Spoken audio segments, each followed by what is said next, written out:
Hey everyone, welcome to the Wrestling Experience. where we provide commentary for NXT TakeOver 31, but we're not actually in the commentary booth. Yeah, what was up with that? Like, it was basically like Sasha Banks from like 2016 sitting with like Vic Joseph and some other guy that kind of looked like Wade Barrett but wasn't Wade Barrett. It was probably Lita Yeah, and Santino Marella. I don't know. But but yeah, it was only Vic Joseph who was actually there. That was weird. but we are the Wrestling Experience, and I am indeed Jazz. I'm indeed Johnny. It's actually us. And we are going to be recapping NXT TakeOver 31, which, in my opinion, I think that by the end of it, as we are done talking about it, I think that it's going to be in one of my classics. Because just You have a list of classics, eh? from the beginning to the end, man, I thought that this pay per view delivered, and I gotta say, the stage actually looks really really nice as well. As we saw some family members, we got to see some wrestlers, we got to see some fans, and we also got to see some virtual fans. And I thought that the whole arena looked pretty nice. It's like the Thunderdome, but it's the Performance Center. But they have cages surrounding the ring, which I thought was a little extra. Wasn't a huge fan of the cages, the Yeah, fences rather. I guess they kind of wanted to maybe have like a different look than just having like a plexiglass. I think the whole cage thing kind of adds maybe like a bit more grit to it, and it kind of makes sense with NXT. For me, it kind of goes well with it. But let's jump to our first match. We have Damien Priest versus Johnny Gargano for the North American title. I had predicted the Garganos to win both titles, but unfortunately that didn't happen. But we did get an incredible match from Damian Priest and Johnny Gargano. And I have to say, Damian Priest to me is a great wrestler. He has a pretty decent look. He has an amazing moveset, but I just don't know who he's supposed to be. Wow, why are you making fun of his look, man? You don't like the way he looks? No, I just said that he has a decent look, but I'm just saying that Just like decent, bro. in He's toned, he's ripped, he's massive. He's just a good guy. just in He's terms got of good technique.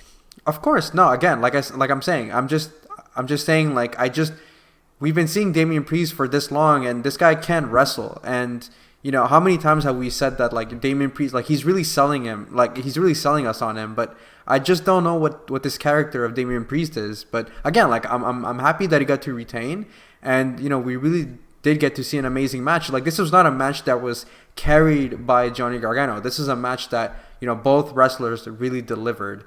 But yeah, like, what were your thoughts about the match? Match was good. I enjoyed how Gargano had to be the fast and quick one to try to get early advantage, and he tried to work the leg, the knee, similar to what we saw at Clash of Champions with McIntyre's knee.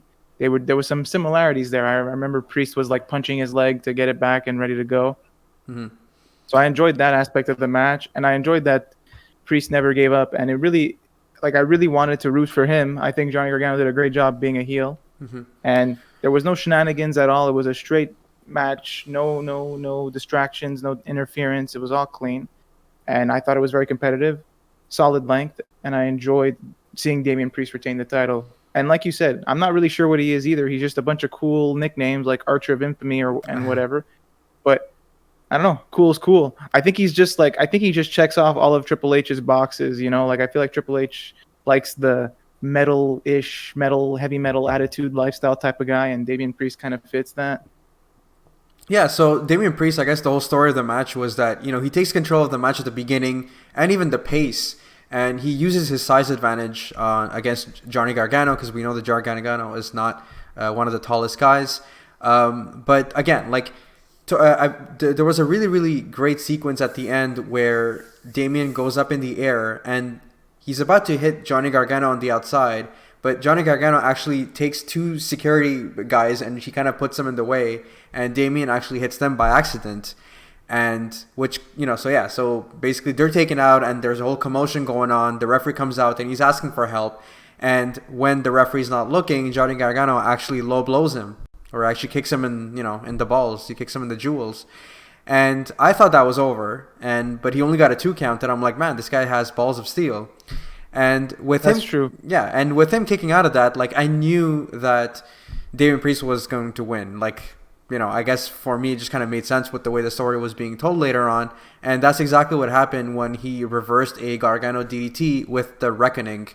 And Damien Priest is still your North American champion. I don't know what this means for Johnny Gargano. I think that maybe he might be called up because he has lost the last 3 takeovers, if I remember correctly.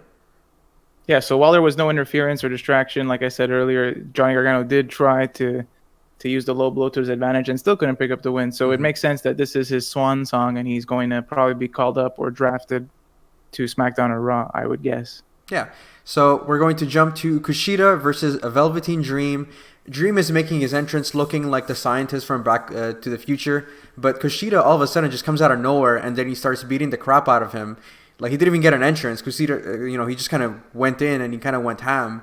And the match begins, and Kushida is still relentless. He's working on Dream's arm in a very unique submission hold. And that was pretty much the story of the match, is Kushida really going crazy and kind of working on Dream's arm. I think this is the match where the joint manipulation phrase was first said at the beginning of the night, and it was said multiple times throughout the night. And yeah, Kushida showed off a lot of aggression and a lot of interesting ways to work the arm. I especially like the spot where he pulls Dream's arm and shoulder all the way into the ring post, and not once but twice. Twice, yeah, exactly. Dream is able to come back and fight back. Despite selling the arm, he was doing a great job of that. He was getting in Kushida's face, taunting him. Obviously, just by the way he was dressed, as you mentioned, as from Back to the Future, that's already in taunting Kushida because that's kind of his character. But overall, toward the end, there was a great sequence where he attempts to do the Dream Valley driver while being held by the arm from Kushida. And despite hitting the move, he's still holding the arm. And Dream just taps out right after. Yeah. And that was really nice. And Kushida was very aggressive, even post-match, where people had to break him up. So after hearing so much about Kushida, but him showing up, being cool, and then him not really doing anything for the longest time, I'm happy to see that now. This was actually his first takeover, if I'm not mistaken. And it's crazy that he's been around for quite a while, hyped up, but never really did anything. And now I guess it's finally his chance to shine. Yeah, I totally agree with you. And honestly, I really like the fact that he was relentless with that arm. You're right. Like, Dream at one point goes for the Purple Rainmaker. He misses, and he kind of puts him in an arm lock right away. And then again, when he goes with the Dream Valley driver, as he does, he's still holding onto the arm. And at that point, Dream just couldn't he just had to give up. He had to tap. So I thought that was a really, really great side of Kushida where, again, just being brutal, being relentless. And I didn't personally think that it was like a heel thing. I just think that, Velveteen Dream got what he deserved. Yeah, he's been kind of asking for it. And even this match with his taunting, he was kind of asking for it. And a nice touch was his first Purple Rainmaker, I believe, was the one where he nails all of it, but can't capitalize because he has to be selling the arm, which I thought was nice. And then the second one, he didn't have a chance to do anything because he got armbarred out right away. Yeah, Kushida looked really good in this match. It was amazing. And I really enjoyed a more aggressive side of him, even though he still maintained the babyface perspective. I still felt like he was the babyface in this match, despite being aggressive, which is a very nice line to walk along because you can easily go to the more heelish side while being aggressive as a face. So yeah, I appreciated it. I found that NXT doesn't shy away from that, and it's really nice to see. But now, this was really exciting because we got a promo for Halloween Havoc, which is going to be returning on October 28th, and it's going to be hosted by Shotzi Blackheart. And I don't care what they do. I just want to see a costume battle royale. I just don't want to see the main event get cut off because they ran out of time, like in 1998 or 99. Yeah, let's not talk about that. So we have Candice LeRae. She's prepping up for her match, and we have Johnny in her corner, kind of, I guess, giving her words of advice. And we also see Io Shirai holding and looking at her title. But before we get that match, we do get Santos Escobar versus Isaiah Swerve Scott for the Cruiserweight title. How amazing was that reverse flip on the outside from Isaiah Scott? Everything that he was doing, man. I felt like this match was so fluid, was so solid, and they both worked so well together. The chemistry was there, man. It was truly spectacular. One thing I thought about the match was, at first I'm like, okay, he's working the arm very similar to what we just saw in the match before, which kind of took me out of it a bit. I'm like, okay, fine. It was eerily similar. But other than that, I also felt like Scott was being kind of heelish early on. Like I felt like his aggression and the way he was working the arm was almost heelish. I almost didn't want to see him win, which was bizarre. That does change toward the end of the match, but I did feel that at the beginning. Well, you do make a really good point, but the way that I saw it actually was that he wanted to win by any means necessary. Like, he was showing up and he's been doing such great work in NXT that for Isaiah Swerve, like, this was his moment. And I think that he just kind of had to do anything possible for him to actually win. You have to seize the moment, yeah. Yeah, exactly. So what happens, we get a really, really good back and forth between Escobar and Scott. But at one point, Escobar's posse, his group, they come out of nowhere and they cause a distraction, which led to a shoulder breaker by Escobar, but he only gets a 2 count. And Swerve, he follows that up with a Hurricane Rana from the top rope on the outside, hitting both men as well at the same time, which I thought was a really, really great sequence. That was very smooth. That was also a beautiful sequence that he pulled off. Absolutely. Amazing. And then we get Ashante, or I might be getting the name wrong, but Ashante comes out of nowhere and then he takes out Escobar's posse. Escobar hits the Phantom Driver, and I thought that it was over by then, and so did he, but once again, he only gets a 2 count. We get a callback to Eddie Guerrero with the Three Amigos, but we also get a missed Frog Splash. That missed Frog Splash looked really good. I mean, like, I know I'm like complimenting a missed move, but it looked really good. The way he face planted, like it looked nice. Oh, he hit his knee. Like it looked pretty brutal. And yeah, like he caught himself with one leg and then still kind of face planted. It was interesting. I liked it. Yeah, and this led Swerve to hit a brutal kick on Escobar's head, and he hit the 450 splash. And I'm like, oh my god, we're gonna crown a new winner. But no, he only gets a 2 count yet again.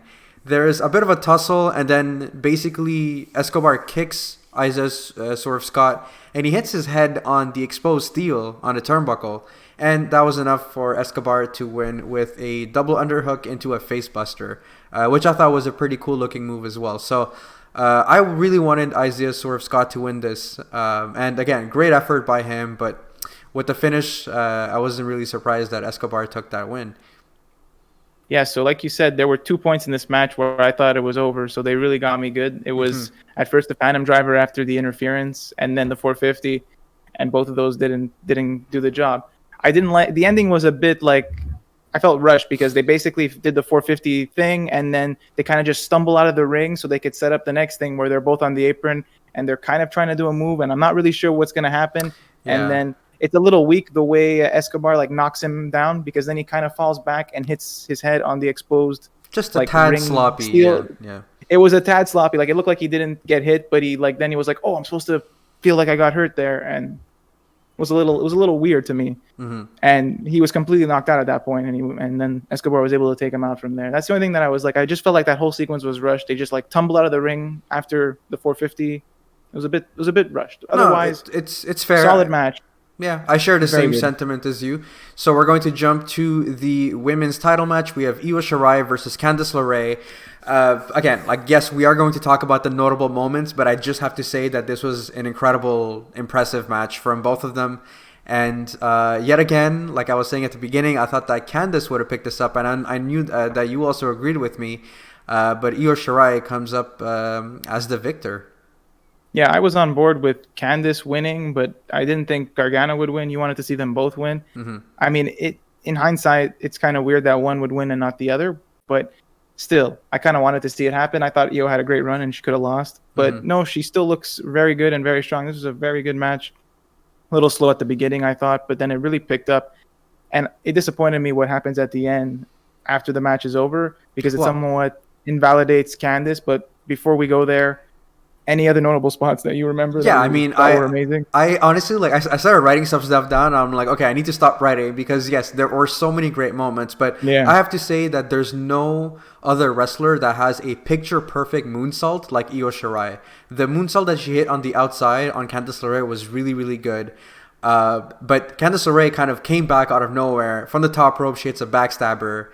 Io was doing some flippy stuff, but Candice was like, nuh-uh. She just hits her with a brutal-looking clothesline. Io hits the 619, followed up with a top rope missile drop kick, and it's just really impressive. And this is where I wrote, it's impressive how she's able to just kick it into another gear just like that. There was like a double German suplex sequence. So it's like there was Io Shirai hitting a German suplex, and then Candice answers that back with a snap German suplex into a springboard moonsault. And again, like just total nonstop action. And I know I just said total nonstop action without really realizing that I said that. What's that? It's such a clever phrase. It just rolls off the tongue. Yeah. The German suplex spot was something I had remembered, and I wrote down, and I remembered being like very interesting and very awesome.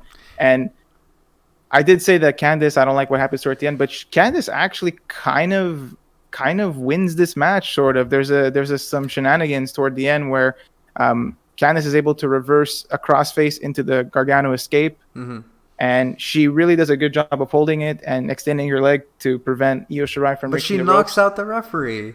But yeah, eventually she reaches the ropes and she keeps the hold for the 4 seconds, and then she like violently lets go of the hold, flaring her elbow, knocking out the ref. But that's not all, because then there's more shenanigans. I think Io goes for the moonsault and Candice gets the legs up, and Io like goes flying into the ref, which knocks him out of the ring. That's exactly what happened. Yeah. And then this match got super entertaining when the ref was knocked out, because Candice nails Io Shirai, and it looks like she's going to win, but there's no referee. Johnny Gargano shows up with a referee t-shirt, gets it on, gets into the ring, does a fast count, and Io Shirai kicks out. And then probably the coolest sequence. I was going to say, leave it to Johnny Gargano to even miss a 3 count. Classic Johnny Gargano. Oh my God. He gets the title, hoping to use the title on Io Shirai. Then the ref finally wakes up, and they're arguing with each other, and it's kind of hilarious. And he drops the title so that Candice can pick it up while they're arguing. And Candice does hit Io with the title, and she does kick out, which was amazing. And Johnny Gargano is stumbling on the outside. He's going crazy, which is super entertaining stuff as well. Eventually, of course, this leads to the moonsault for the win, and Io Shirai retains. Yeah, so but that's not all, right? Exactly, that's not all. So Io is celebrating, and we get to see Toni Storm on the Titantron. She states that she's back in NXT, and she's going to be turning this place upside down and inside out. And it's Toni time. So Triple H was talking about just a couple days ago about bringing some new faces to the women's division, and he did that with Toni, but that wasn't all, because we get the video of the mystery person that they've been kind of teasing. The mystery person was going to be showing up at TakeOver, and that's exactly what happened. The person is on a bike. They entered the arena, I guess, from the backside, and Io was wondering what this is all about. The person actually comes to the ramp. They take off their helmet, and it's Ember Moon, and she's back in NXT, and Io Shirai is happy about it. She's like clapping, and she's like, good job, good for you, and all that. So just like that, the women's division that was already stacked with Dakota Kai, Tegan Nox, Io Shirai, Rhea Ripley. Now they have Ember Moon back, and now they have Toni Storm. So I think again, like the women's division has gotten even better than it already was. Yeah, and maybe this means Candice isn't going to be sticking around, and her and Gargano will be called up together. That's what we're probably going to be talking about in our draft video. Oh boy, you seem excited. I also wanted to mention before we move on that there was a beautiful Spanish fly before the moonsault that was also pretty sweet in that match. Yes, absolutely. But yeah, it looks like Io Shirai's got some interesting challengers coming up. So before our main event, we get a quick backstage interview with Ashante. Basically, he just talked about how he was tired of Escobar's antics, and that, he thought that Swerve needed a little bit of help.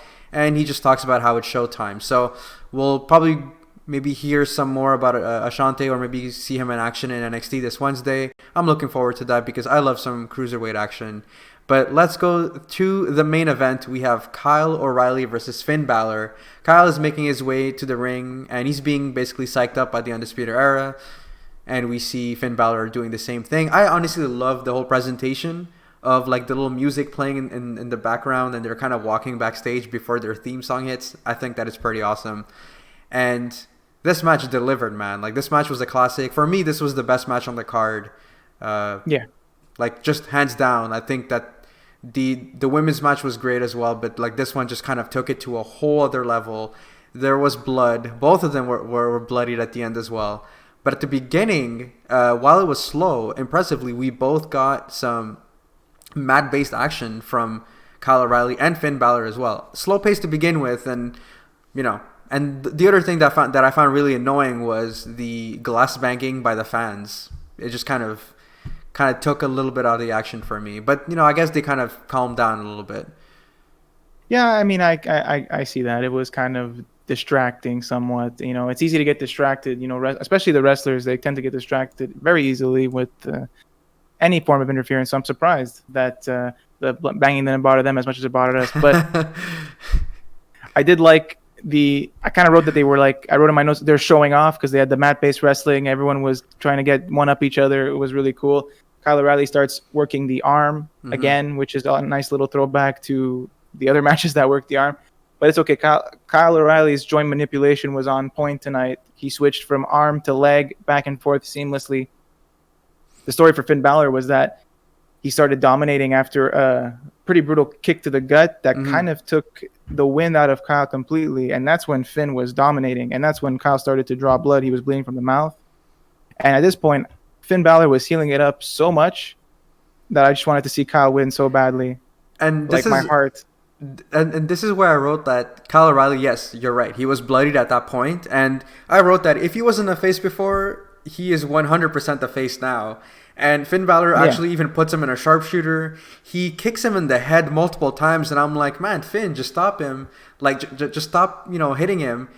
And I'm going to Kyle. I'm like, Kyle, just call him the tribal chief already. You know what I mean? It's ridiculous. It's not that serious, man. Oh man, it was. You can do it. Just say it. It was pretty brutal. And then Finn Balor is looking for a 1916, but then Kyle O'Reilly delivers a knee and a brainbuster, followed by an armbar. Like this all happened in one sequence, and I'm like, man, like the whole transition of him doing all of that was pretty impressive.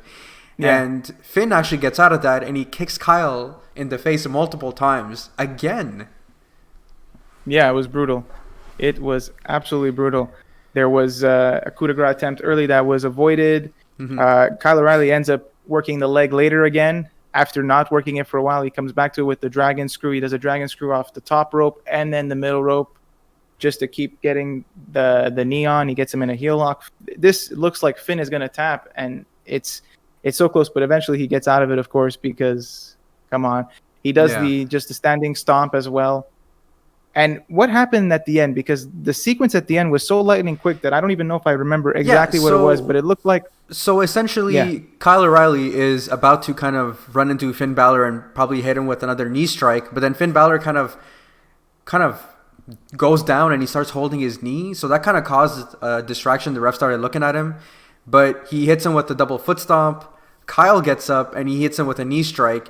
He gets his German suplex reversed into a second double foot stomp from Finn Balor. Finn is bleeding. Exactly. And then Finn is kind of bleeding from the mouth as well. He finishes him off with a coup de grace, and all of a sudden he hits him with the coup de grace, and now he's bleeding everywhere. And I'm like, man, what the hell did he do from the top row of the coup de grace to just hitting him? I guess maybe he bit his lip or something. But yeah. On his landing, he bit his tongue, and it was... Yeah, who knows? Gruesome. And that's basically was enough for Finn Balor to retain his title. And he showed him the ultimate sign of respect, though, because, he's impressed by Kyle O'Reilly. He offers his hand, and he basically raises him up. And I guess as both of them are about to get their hands raised, the camera kind of pans to Ridge Holland, who basically just throws a beaten-up Adam Cole basically onto the outside. And the Undisputed Era, they come up, and they're tending to Adam Cole, and that's how TakeOver ends. Yeah, it was very weird. Like Roddy and Tommy Fish come down, like, what happened? What happened? Yeah. They're asking Finn, do you know what happened? And I'm like, why weren't you guys all chilling together watching the match backstage? Like, I'm like, how did this happen? Cole is completely beaten up. Even Kyle is like rolls out of the ring with what little energy he has left to check on him. And then, as you said, the show just ends with that. And I just thought it was a little bit okay, sure. Yeah. It kind of took away from the great match we just saw. Absolutely, but it has very interesting implications on what's going on now. So, clearly, Undisputed Era are not heels anymore. No, they're not. Maybe some of them still are, and that's where it's going to be interesting. Yeah, and I don't think that they're going to get called up anytime soon, because like this whole story with Ridge Holland, I feel like it's going to stem a little deeper than just a simple match. But again, I'm definitely looking forward to it. For me, it didn't really take away from the main event. I thought the main event was still the best part of the show. Was the best match on the card. But it's cool that we're gonna get to keep seeing the Undisputed Era in NXT and not not see them getting ruined on the main roster. Not so fast. Just because there's a lingering storyline doesn't mean they won't get drafted. Anything could happen. Anything could happen. It's the draft. Well, okay. Well, this was our recap for NXT TakeOver 31. As per usual, man, NXT delivers. Like maybe the past two takeovers weren't like up to the standard of takeovers, but they were still great if you compared them to, let's say, to the main roster pay-per-views. But this one was a classic for me. Probably one of the best pay-per-views this year as well. And we were lucky enough to see really, really great pay-per-views this year. But I'm happy that Finn Balor retains. I think that there's a lot more feuds that I'd like to see with him. But Kyle O'Reilly looked like a star, and I'm hoping that this was not a one-off thing, and we kind of get to see Kyle O'Reilly do things on his own. But yeah. This was an excellent takeover, as you said. I think it was better than 30 by just a little bit. It's kind of hard not to like or not enjoy a show that's like just a little over 2 hours with 5 quality matches, not too much filler, just a little bit of stuff in between. Yeah, absolutely. Every single match was good. Not a single match was boring. Nothing overstayed its welcome. Some entertaining moments, especially Gargano freaking out when Io Shirai kicked out. Great. That's like probably the top moment of the entire show. Meme worthy, basically. But yeah, for me, this show was I would give it like an A. It's a solid show. My God, last time we were saying numbers, now we're saying letters. How to be confusing. We gotta switch things up, man. Come on. It's an A. It's an A minus. Perfect. All right. Well, if you do enjoy our content, make sure to hit that subscribe button on YouTube. If you are listening to us in audio format, make sure to leave a rating because that definitely helps us get some exposure and get more viewers and more listeners. And that's it, guys. We'll see you in the next one. We love it. Dude, I thought it was Pat McAfee at the end. You're telling me it wasn't Pat McAfee? Did you not hear Ridge Holland? And you're like, no, it's Pat McAfee. I refused to listen to the commentary at that point. I couldn't handle the fact that like only one of them was actually there and the other two voices were just coming from wherever because they weren't actually sitting at the table. That for me, that was completely unwatchable show. Garbage. Never again. Okay. Terrible.